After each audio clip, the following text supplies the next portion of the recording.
न्यायालयीन कोठडीत सुनावण्यात आली आहे। दोघांना 24 जुलैपर्यंत न्यायालयीन कोठडीमध्ये त्यांची रवानगी करण्यात आली आहे। आतापर्यंत एकूण 12 जणांना अटक केल्याची माहिती आहे। आज टीईटी प्रकरणामध्ये 281/26 जो कोणगावचा सीआर दाखल आहे टीईटीच्या संदर्भात, याच्यामध्ये जवळजवळ आजपर्यंत 12 जणांना न्यायालयीन कोठडीचा आदेश झालेला आहे। आज जे कोर्टापुढे आरोपी आणले होते हरिवंश सिंग आणि पवन कुमार यादव, अशी ही दोन लोक, यांना देखील 24 जुलैपर्यंत मेहरबान न्यायालयाने न्यायालयीन कोठडीचा हुकूम केलेला आहे। आणि यानंतर एक धक्कादायक बातमी। संत ज्ञानेश्वर महाराजांच्या पालखीमध्ये आज भीषण अपघात झाला। अपघातामध्ये 3 महिला वारकऱ्यांचा मृत्यू झालाय। मध्यधुंद ट्रक चालकानं वारकऱ्यांना चिरडलाय। 5 ते 6 वारकरी गंभीररित्या जखमी झाल्याची माहिती आहे। सासवड ते जेजुरी या मार्गावरती हा अपघात झालेला आहे।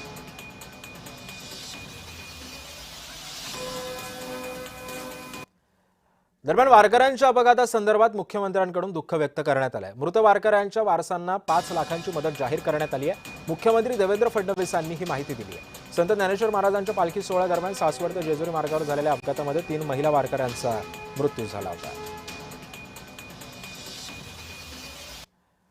दरम्यान या दुर्घटनेसंदर्भात उपमुख्यमंत्री एकनाथ शिंदे यांनी काय ट्विट केलंय पाहूयात। एकनाथ शिंदे असं म्हणतात की विठुरायाच्या दर्शनासाठी निघालेल्या वारकऱ्यांच्या वाहनाला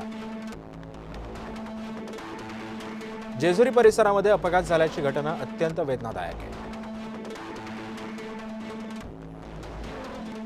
या 3 महिला वारकऱ्यांचा मृत्यू झाला असून काही वारकरी गंभीर जखमी आहेत।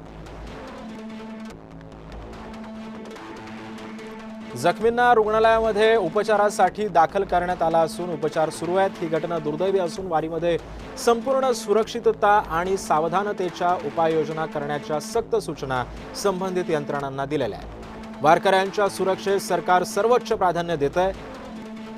अशा दुर्दैवी घटना टाळण्यासाठी सर्वतोपरी प्रयत्न केले जातील। मृत वारकऱ्यांना श्रद्धांजली, जखमींच्या प्रकृतीमध्ये लवकरात लवकर सुधारणा हो ही प्रार्थना, असं ट्विट उपमुख्यमंत्री एकनाथ शिंदे यांनी केलं आहे। दरम्यान उपमुख्यमंत्री सुनेत्रा पवारांकडून वारीतील अपघातग्रस्त जखमींची भेट घेण्यात आली। जेजुरीतील रुग्णालयामध्ये जखमी वारकऱ्यांच्या प्रकृतीची विचारपूस सुद्धा सुनेत्रा पवारांनी केलेली आहे। अपघातासंदर्भात पोलिसांकडून सुद्धा त्यांनी माहिती घेतली। ट्रक चालकावरती कारवाई करण्याचे आदेशही सुनेत्रा पवारांनी दिले। खरं तर ही अत्यंत वेदनादायी आणि दुःखद घटना आहे।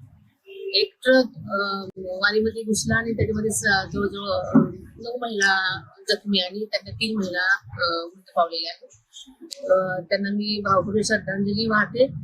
आणि आताच मी जखमींना पण भेटून आलेले आहे।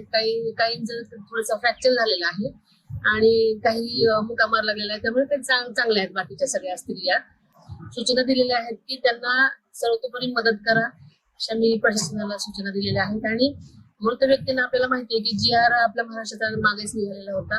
मृत व्यक्तींना 4 लाख रुपये आपण शासनातर्फे देणार आहोत। जखमींचाही संपूर्ण खर्च आपण करणार। दरम्यान वारीतील या भीषण अपघाताबाबत सत्ताधारी आणि विरोधकांनी दुःख व्यक्त करत काय भावना व्यक्त केल्यात पाहूयात। काळजी घेतली पाहिजे। अशा घटना दरवर्षी होणं गैर आहे। या संदर्भात आपण त्यांना कवच कुंडल दिलं, पण पैसे दिल्याने काम होईल का? आता मीही माझ्या जिल्ह्यातल्या एका वारकऱ्याचं असंच अपघाती निधन झाल्यावर 4 लाख रुपये आम्ही नेऊन दिले, पण त्याच्या कुटुंबात तो भक्तिरस, तो भक्तिभाव, अध्यात्माचं केंद्र असणारा तो वारकरी पुणे येणार आहे का हो? काळजी घेतली। वारकऱ्यांना पैसे देतो, पाणी देतो, हे देतो, असं काही फार मोठा निवडणुकीच्या तोंडावर मागच्या वर्षी जो काही सोंग केला गेला 2 वर्ष, आज वारकऱ्यांना अशुद्ध पाणी पिण्याला मिळत आहे। वारकऱ्यांच्या सुरक्षेचा प्रश्न ऐरणीवर आहे।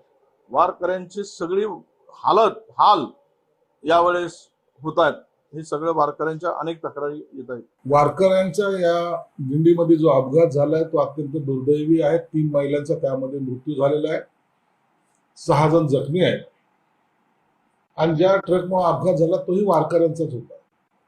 परंतु अशी घटना घडू नये याची सगळी काळजी सरकारही घेत आहेत, स्थानिक कार्यकर्ते घेत आहेत, काही NGOs घेत आहेत। परंतु तरी अशी जेव्हा घटना घडते त्या टायमाला महाराष्ट्राच्या सर्व जनतेला त्याच्याबद्दलचं दुःख हे जाणवतं। दरम्यान वारीतील अपघाताबाबत अधिक माहिती ग्राफिक्सच्या माध्यमातून सुद्धा बघूयात नेमकं काय घडलं होतं। संबंधित ट्रक नांदेड जिल्ह्यातल्या कंधार तालुक्यातल्या दिंडीतला होता। 3 मृत महिला वारकरी सांगलीच्या मिरज तालुक्यातल्या होत्या. नंदा पवार कौलापूरमधल्या होत्या, तर मालगावमध्ये राहणाऱ्या माधवी सलगरे, डिग्रजमधल्या राजश्री भोसले या 3 महिला वारकऱ्यांची नावं आहेत ज्या मृत्युमुखी पडल्या. दरम्यान वारकऱ्यांच्या मृत्यूची घटना अत्यंत वेदनादायी आहे. आमदार रोहित पवारांनी ट्विट करत आपल्या भावना व्यक्त केल्या. सरकारनं वारकऱ्यांच्या सुरक्षेची काळजी घ्यावी असंही रोहित पवार आपल्या ट्विटमध्ये म्हणतात.